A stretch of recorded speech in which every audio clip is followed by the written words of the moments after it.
فَإِذَا جَاءَ پس جب آئے گی الطامۃ الکبریٰ بڑی آفت، کبریٰ بڑی، اور طامہ طا میم میم اس کا روٹ ہے، یہاں اس کا معنی آفت، مصیبت،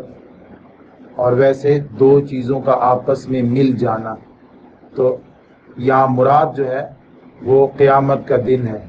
نفخہ ثانیہ، دوسرا جو سور پھونکا جائے گا وہ مراد ہے۔ فَإِذَا جَاءَتِ الطَّامَّةُ الْكُبْرَى، پھر جب آ جائے گی بڑی آفت، یوم وہ دن، یتذکر الانسان انسان یاد کرے گا، ما سعی جو اس نے کوشش کی، زمین پر رہتے ہوئے زمین پر اللہ رب العزت کی طرف سے جو مراعات، جو سہولیات، جو نعمتیں ملی ہیں، ان نعمتوں کو استعمال کرتے ہوئے کتنی ذمہ داریاں ادا کی اور کہاں کہاں کوتاہیاں کی، یہ آج نہ ہمیں یاد ہیں اور نہ ہم ماننے کے لیے تیار ہیں۔ ہمیں کوئی یاد کروائے تب بھی ہم آگے سے کوئی نہ کوئی جسٹیفیکیشن پیش کر دیتے ہیں، کوئی نہ کوئی ہیلا، کوئی نہ کوئی حجت پیش کر دیتے ہیں، اپنی سستی اور کاہلی کا کوئی نہ کوئی بہانہ ہم نے گھڑا ہوتا ہے، یا اپنے جو ہم نے حق کو نہیں مانا یا کسی کا حق دبا لیا ہے اس کی کوئی نہ کوئی وجہ ہم نے بنا کے رکھی ہوئی ہے۔ وہ تو ایسا دن ہوگا کہ سب کچھ صاف کلیئر نظر آ رہا ہوگا کہ یہ کام میں نے کیا ہے۔ اعمال کی ایسی شکلیں جو ویزیبل ہوں گی، ہر آدمی کے عمل کی ویزیبل شکلیں، نظر آنے والی صورتیں انسان کے سامنے رکھی ہوئی ہوں گی، اب ان کی کیا جسٹیفیکیشن پیش کرے گا؟ وہاں کیا ہیلے بہانے کرے گا؟ وہاں کون سی سبقت لسانی کر سکے گا، چرب لسانی کر سکے گا؟ وہاں تو کچھ بھی نہیں ہو سکے گا جب چیزیں، اعمال اپنی شکل میں موجود ہوں گے۔ تو اس وقت آدمی کو سب کچھ نظر آ رہا ہوگا کہ اس نے زمین پر کیا کیا کوششیں کی، کیا کیا محنتیں کی۔ ہماری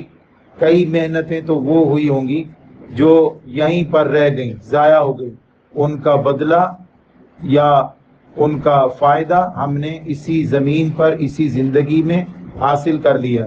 اور ہم پہنچے ہوئے ہیں اس جگہ پر جس کے لیے ہم نے کچھ کیا ہی نہیں، یا بہت کم کیا، بہت تھوڑا کیا، یا جو کیا وہ بھی اچھا سا نہیں کیا، وہ بھی کھوٹا ہے، وہ بھی ٹھیک نہیں ہے۔ یا وہ لوگ بھی ہوں گے جنہوں نے یہاں تو کچھ بھی نہیں کیا اس زمین کے لیے، اس زندگی کے لیے، لیکن اس نے آخرت کے لیے سب کچھ کیا ہے، وہ مالا مال ہے آخرت میں چلنے والی کرنسی یعنی نیکیوں سے، وہ مالا مال ہے آخرت میں کام آنے والے اعمال سے، اس نے وہی کام کیے ہیں جو آخرت میں اسے اب بلند مرتبہ دلوائیں گے۔ وَبُرِّزَتِ الْجَحِيمُ، اور ظاہر کر دی جائے گی جہنم۔ حل من مبارز، کیا میرے سامنے کوئی آنے کی ہمت رکھتا ہے؟ یہ اس وقت بولتے تھے جب ایک ایک آدمی جنگ شروع کرتا تھا تو وہ اپنا مد مقابل مانگتا، میرے ساتھ مقابلہ کرنے کے لیے کوئی ہے جس میں جرت ہو میرے سامنے اترنے کی، میرے سامنے آنے کی؟ تو یہ بارازہ، مبارزہ، اکیلے اکیلے مقابلہ کرنے میں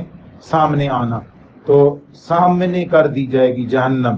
جس جہنم کو آج چھپا کے رکھا ہے تاکہ کوئی آدمی اگر نیک عمل کرے تو اس وجہ سے کرے کہ اللہ نے اس کو حکم دے رکھا ہے، کوئی آدمی برائی سے بچے تو اس وجہ سے بچے کہ اللہ نے اس سے منع کر رکھا ہے۔ اگر جہنم کو سامنے رکھ دیا جائے تو پھر تو آدمی اس وجہ سے برے کام سے بچنا شروع کر دے گا کہ جہنم ہے،